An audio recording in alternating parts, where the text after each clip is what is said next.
Quelle est la différence entre la paresse et la procrastination? Premièrement, il s'agit d'un mécanisme de protection du psychisme. Deuxièmement, il s'agit d'une habitude et troisièmement, il s'agit d'un mode de vie. Cependant, ce n'est pas la seule différence, car outre les différences, il y a aussi des similitudes. De plus, ces phénomènes se retrouvent souvent ensemble. Une analyse plus détaillée du moment où ces états s'approprient des personnes et de la manière dont ils s'en débarrassent sera présentée. Principale différence.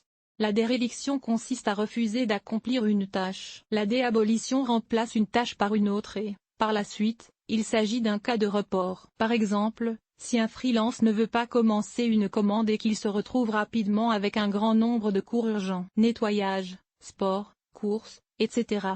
Il s'agit de procrastination. S'il se trouve dans un autre état, le même freelance ne fait rien, il s'allonge sur le canapé, regarde un film pendant que la période de commande se consume et que la poussière dans la maison s'accumule davantage. La paresse est donc un état passif et la procrastination un état actif. Dans le premier cas, la personne ne prévoit même pas d'accomplir la tâche. Dans le second cas, elle prévoit de le faire, mais plus tard. Souvent, ce plus tard n'est pas entièrement défini. Que faut-il retenir de la différence entre la paresse et la procrastination? Cette dernière est toujours associée à des émotions négatives, alors que la première ne provoque pas de sentiments désagréables chez une personne. Au contraire, lorsque la paresse inès est activée comme un mécanisme de protection contre le surmenage, elle aide à se détendre, à se débarrasser des choses inutiles et à se relaxer. À noter, avec la paresse, une personne refuse de travailler et ne ressent pas d'inquiétude, de culpabilité ou d'autres malaises. Dans un autre état, elle remplace une chose par une autre et s'en inquiète. Quand le paresseux et la procrastination maîtrisent une personne, les états attaquent la personne à différentes périodes du processus et de l'exécution des tâches. La paresse est vaincue au moment où la personne prévoit de commencer à travailler sur sa mise en œuvre à partir du moment optimal,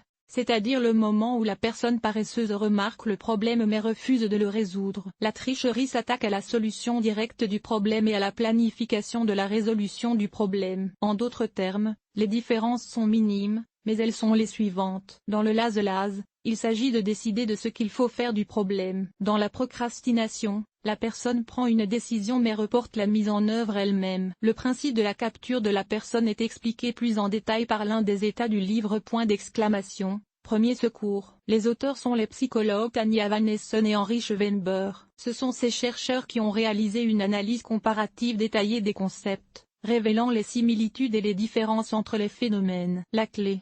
L'extrait est la stagnation entre l'intention et l'action. L'échec est la stagnation entre la définition d'un problème et la formulation d'intention quant à sa solution. Les causes. Les deux états sont liés au problème de la motivation, mais il s'agit de problèmes légèrement différents. La paresse est causée par un manque de motivation ou sa faible gravité. Oui, il semble que je pourrais le faire, mais non. La motivation est due à une contradiction dans la motivation. D'une part, la personne a besoin de faire quelque chose. D'autre part, elle ne veut pas le faire. En règle générale, dans les cas de procrastination, il y a une lutte entre les motivations externes et internes. Toutefois, les motivations internes d'un individu peuvent entrer en conflit les unes avec les autres. Signes. Comment comprendre ce qui vous emporte, la paresse, l'inaction ou la procrastination? À première vue, les états semblent être les mêmes. Dans la pratique, cependant, les différences sont plus nombreuses. Le rien. Aversion pour l'action. Détente et tranquillité totale. Mise en œuvre active d'autres dossiers. Désir de réaliser les plans plus tard. Culpabilité et anxiété.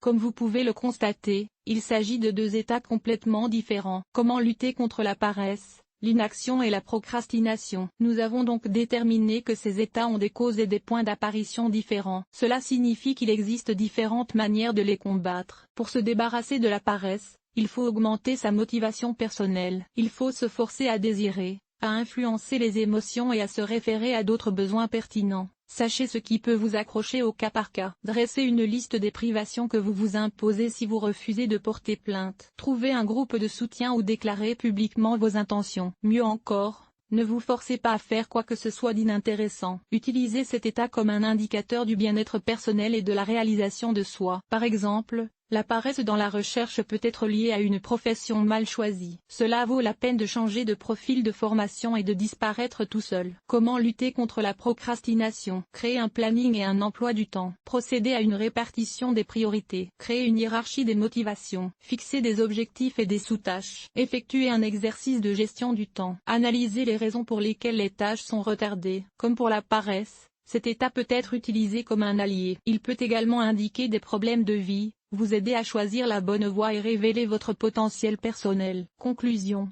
Nous connaissons maintenant la différence entre la paresse et la procrastination. Dans le second cas, on ne peut pas se forcer à faire quelque chose, car il s'agit d'un conflit intrapersonnel. Dans le premier cas, il s'agit uniquement de motifs personnels, c'est-à-dire d'un manque d'intérêt pour quelque chose. La procrastination est parfois associée au fait qu'une personne ne comprend pas la motivation personnelle ou le sens de la réalisation d'une action, mais ce n'est que l'une des raisons possibles de la manifestation du symptôme.